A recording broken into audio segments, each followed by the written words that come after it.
And when we're desperate, things tend to take longer and we tend to argue more and we tend to be more assertive. When it's happening ahead of time, it's like, hey, we're going to need to know this in the next couple of days. And we get the answer in a couple of days and everybody's happy. Well, during the sprint, you can't say, I need the answer in the next couple of days. I need it in the next couple of minutes.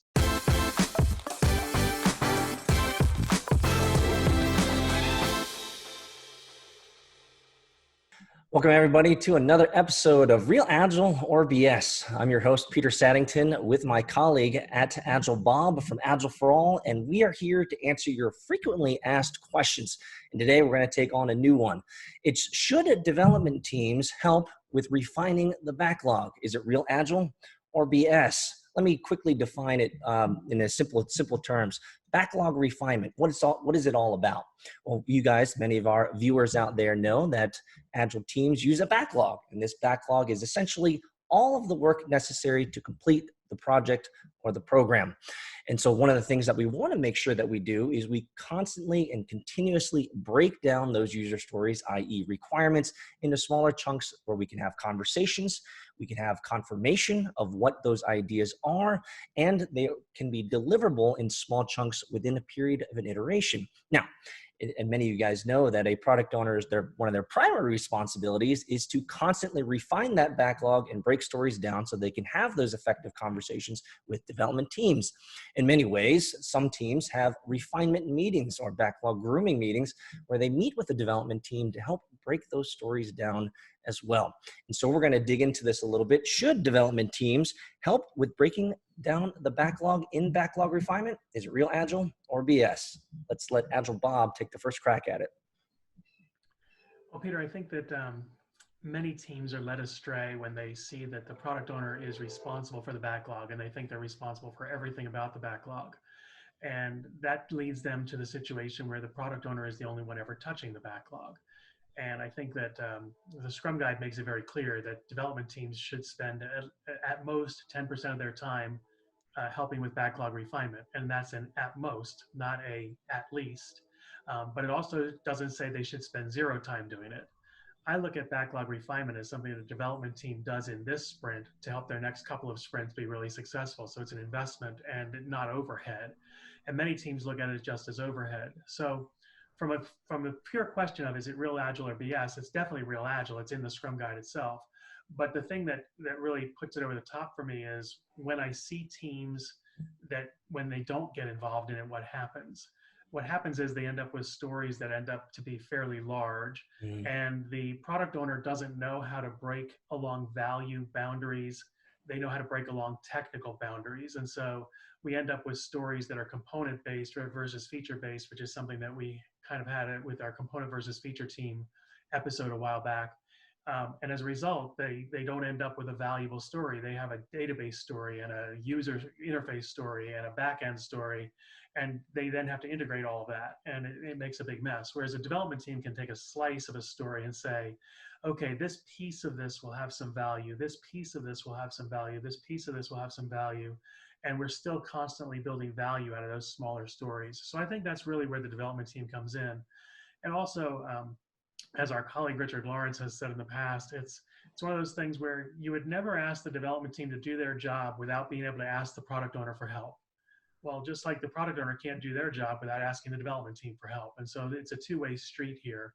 And the bottom line is we need to end up with a backlog that's refined, that we all understand, that we can attack every sprint effectively and not have 10,000 questions during the sprint, because that's an item that never should have gotten in. So I think definitely for the purposes of this, totally Real Agile, and I would definitely encourage it.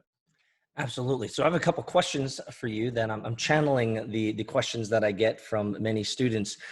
Some students would say, well, Bob, Peter, Scrum is already asking a lot, right? We have a sprint planning, we have a daily Scrum, we have a review, we have a retrospective. If it's a large program, we have release planning. And now you're adding in this grooming or refinement meetings that we have to have with the product owner and the team.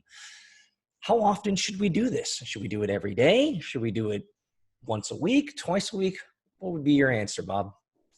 Wow, that's a pretty loaded question there, Peter.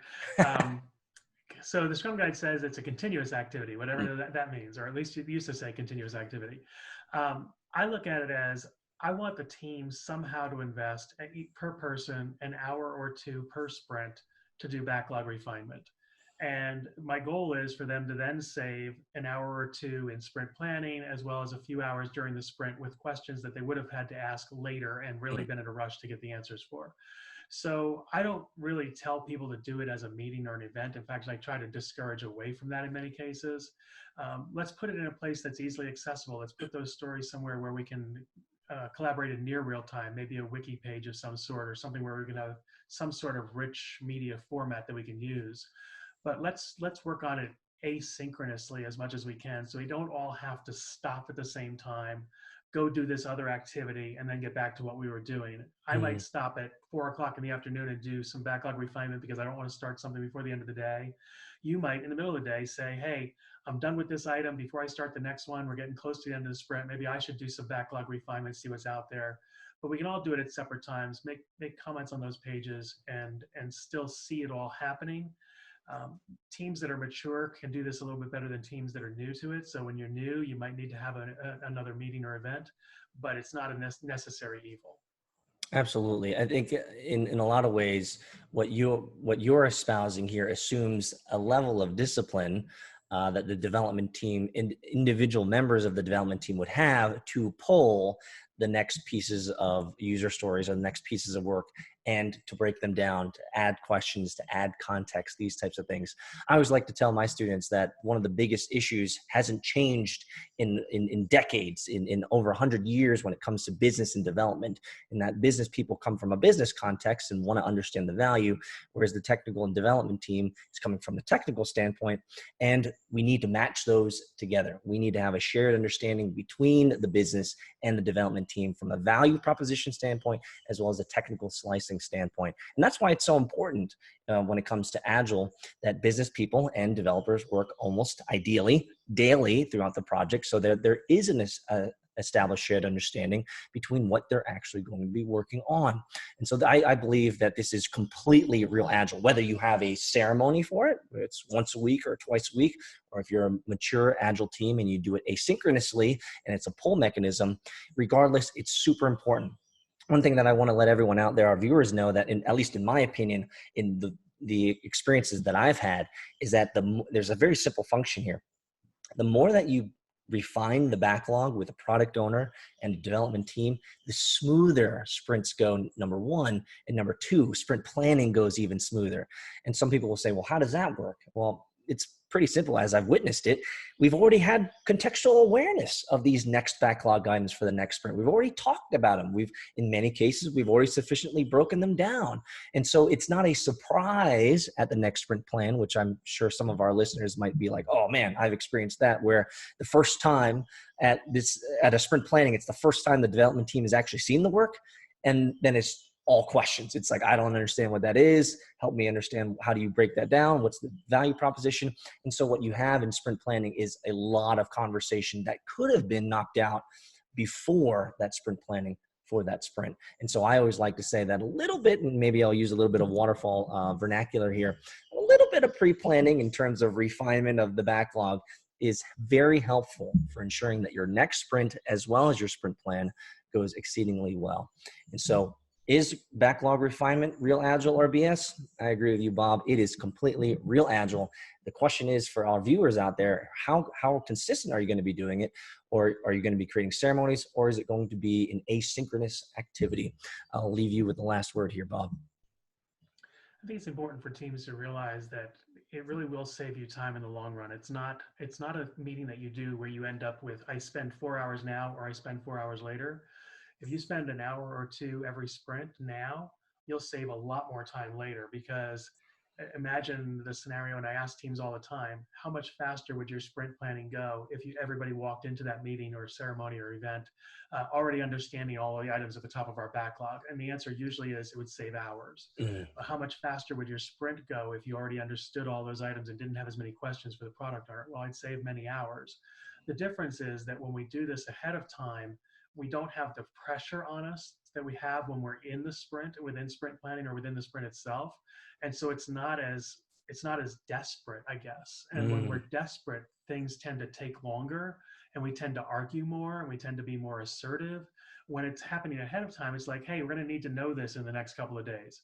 And we get the answer in a couple of days and everybody's happy. Well, during the sprint, you can't say I need the answer in the next couple of days. I need it in the next couple of minutes. And everything is a fire drill. And I think that's where we lose a lot of our focus and time. So when we can do it ahead of time, it just eases that next sprint and the sprint after. I like to look 2 sprints ahead during backlog refinement, very specifically, because the work I'm doing today, I'm learning about things that will be done in the future. So I have high knowledge about them. Let's apply that knowledge. Let's learn more. Let's be ready for the next couple of sprints. And I think it helps a ton. Absolutely. And for coming from a technical background, I can tell you that I've received comments from developers and students that said, hey, the more that we refine the backlog, the smoother it is and the faster I can get back to work instead of trying to figure it all out on the spot before I develop. It's been great to have those conversations before we even get into the work. Well, thanks so much, guys, for joining us for another episode of Real Agile or BS. Leave your comments below. Let us know if you disagree with us or if you agree with us or if you're just alive. We appreciate you guys being here. Check us out at AgileBob and at AgilePeter. You can always tweet us. But again, we'll see you guys here next time. Thanks for joining us.